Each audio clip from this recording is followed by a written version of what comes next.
Dito ka kasi. Saan po ako mic? Yan. Ano yung habit ba? Yeah. Yan na. Dito pala. Okay na dyan na. Okay. Tama. Ako na lang sa dulo para Titignan mo kung medyo mataas kung mataas. Actually, pangalawa ka. Ay, pangatlo ka. Sa pangatlo ba? Pangatlo yan yung issue.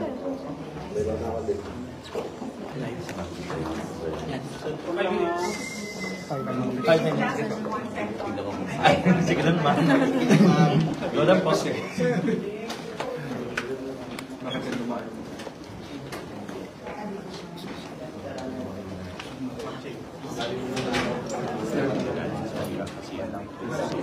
Ate Sol, hindi lang pinsan. Pati ako. Kaya nga, kaya nga, gumanon ka niya. Pati hair ni Mami. Oo, pati hair. Dito ka pa. Dito mo. Kabila ka Check. dito. Yes, check. Okay na?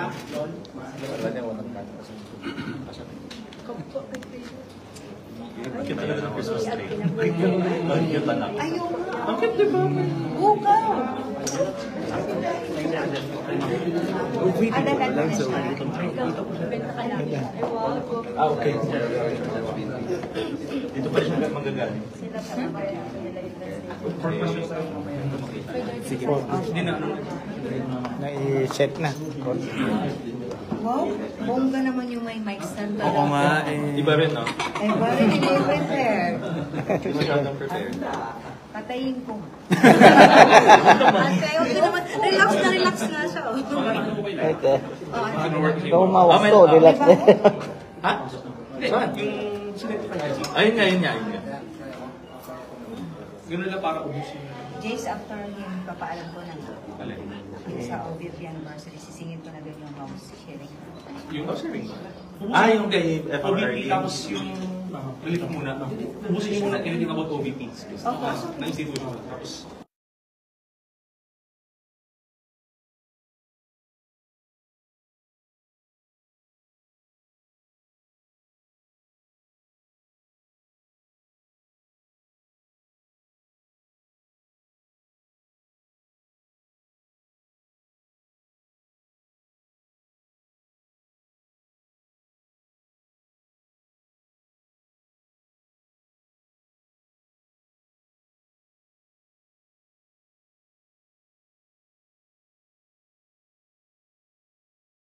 dapat si Ma'am.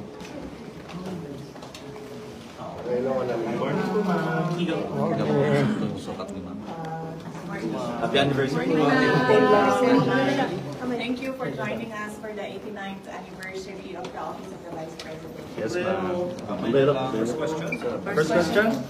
Ma'am, kamusta po yung 89th founding anniversary natin? Paano po natin si-celebrate at gagawin ba natin simple o maganda?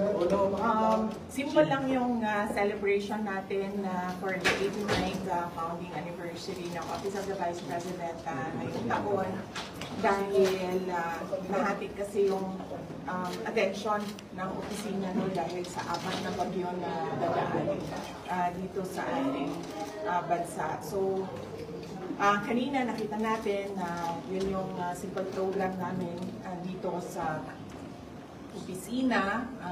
Yung guests namin ay yun lang dalawa pong mga awardees na gawan makabansa ng tanggapan ng pangalawang Pangulo.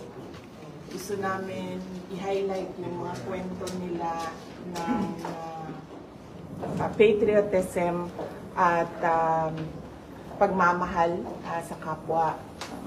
Si Jundel Estorel and si Christopher De Luna.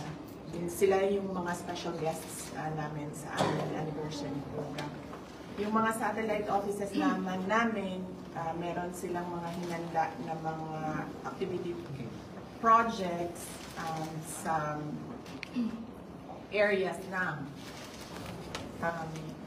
Makato, Boracay, Ticao Island, Hingoog,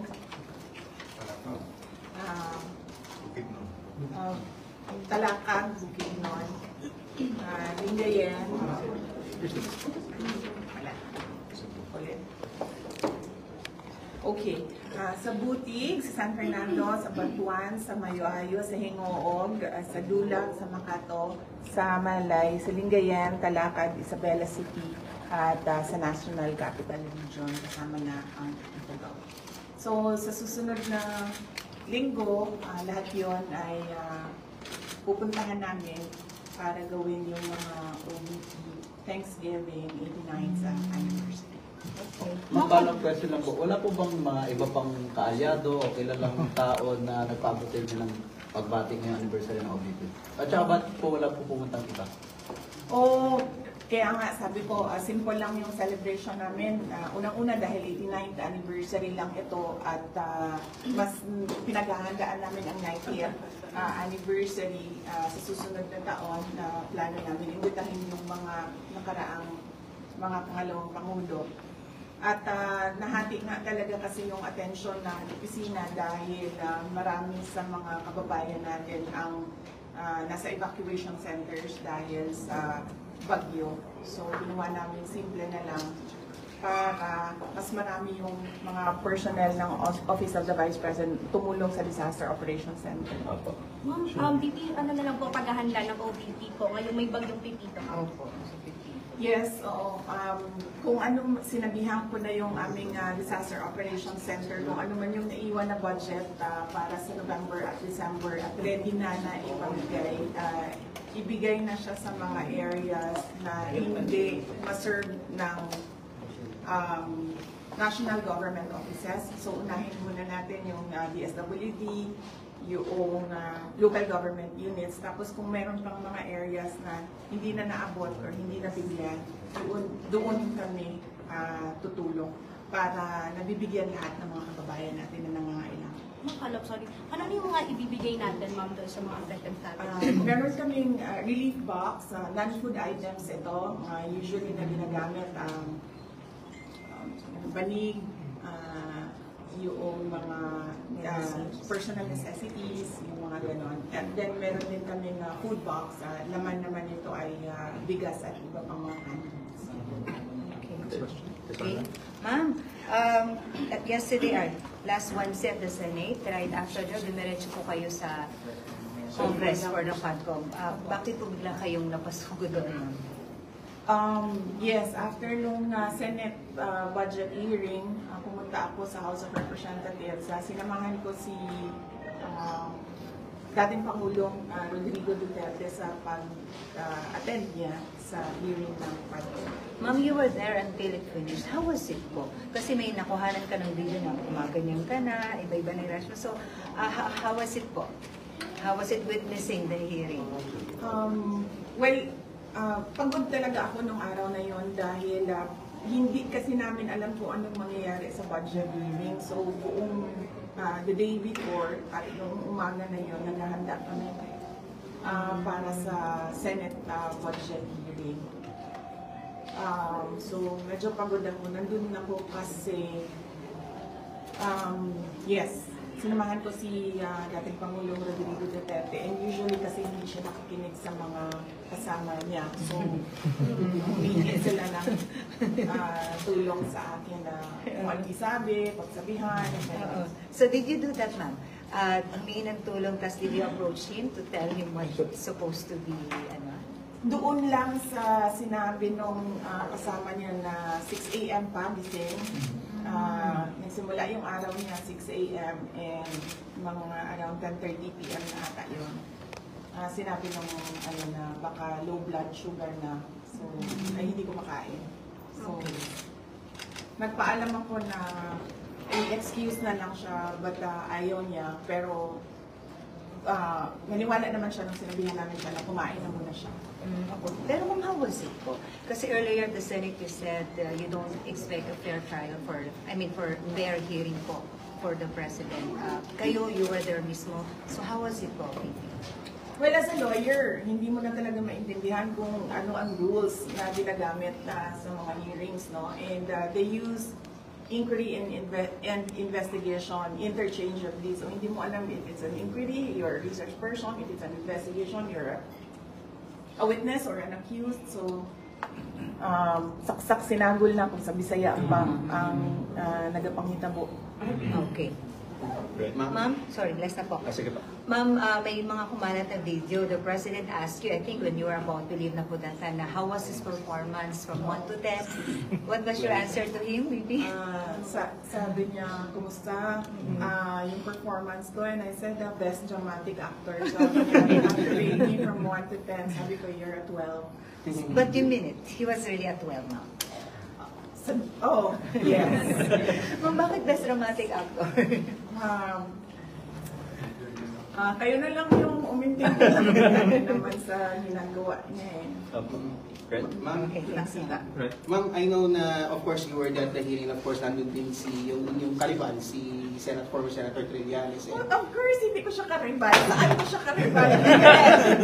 Pero ma'am, kasi parang niraise yung former na No contest rin ha. nirehash niya na mga yung mga bank accounts po ni former President Duterte, ni Mang Hanilet, saka yung sa inyo daw na joint account daw. And sabi po ni PRRD na he's willing to quote him, magbigti daw po in public, and he will also push you and your brothers, Kong Pulong and Mayor Baste, to resign daw pag totoo daw po yung bank accounts. Your reaction po, ma'am? Oo. Actually, yung listahan ng bank account na yan, bank accounts, madami yan eh, di ba? Noong, was it 2016 na Yes, nilabas? Oo. Hanggang ngayon, may file ako niyan. Kasi nung lumabas yan, isa-isa ko pinuntahan lahat ng bangko. At tinanong ko sila isa-isa sa mga nakapangalan sa akin at yung mga accounts. Meron talagang mga accounts doon na hindi alam ng bangko, hindi ko rin alam, pero nandoon siya sa listahan. So, tinatanong ko yung bangko, bakit may ganito? Sabi nila baka non-existent talaga yan na mga accounts. So, meron akong accounting even nung mga sinasabi nilang transactions. Tinanong ko din yan sa bank. Okay, sa akin naman po, may buntag, ma'am. While you were at the House Committee on Good Government, ma'am, they handed over a letter of invitation sa Good Government and Public Accountability. What was your initial reaction po, and pupunta po ba kayo dun sa next hearing? Initial reaction ko, siguro narinig nila yung hearing ko sa Senate kasi yung yung interview ko sa Senate na narinig nila kasi tinanong ako doon bakit hindi ako pumupunta sa mga hearings. Sinabi ko kasi hindi ako naiimbita. Totoo yun. Nakalimutan ata nila na imbitahin ako. Inimbitan nila ako isang beses lang doon sa unang-una. Pumunta ako, umupo ako doon. Hindi man nila ako tinanong kung nakikita nyo, nakaupo lang ako doon. Nasasayang yung oras ko, kaya nagpaalam ako kung pwede akong umalis. Pinayagan naman nila ako na umalis ako. So, hindi ko alam kung bakit. Inimbitan nila ako, hindi man nila ako binigyan ng mga tanong. Pero, hindi ako attend sa hearings na susunod. Kasi nandun na ako pumunta na ako, tapos wala man silang ginawa sa akin, pinaupo lang nila ako doon. Pero we plan to send a letter, we plan to say why, and then I plan as well to submit an affidavit about the confidential funds. Under oath din naman yung affidavit na yan. And for all the others, we plan to tell them kung ano yung pwede nilang gawin sa akin. Ma'am, additional sa binanggit ni Red, though this is not new anymore, binanggit ulit ni Trillanes yung sinasabing yung kapatid niyo daw po is the drug smuggler, even implicated your husband po na si Attorney Masrato.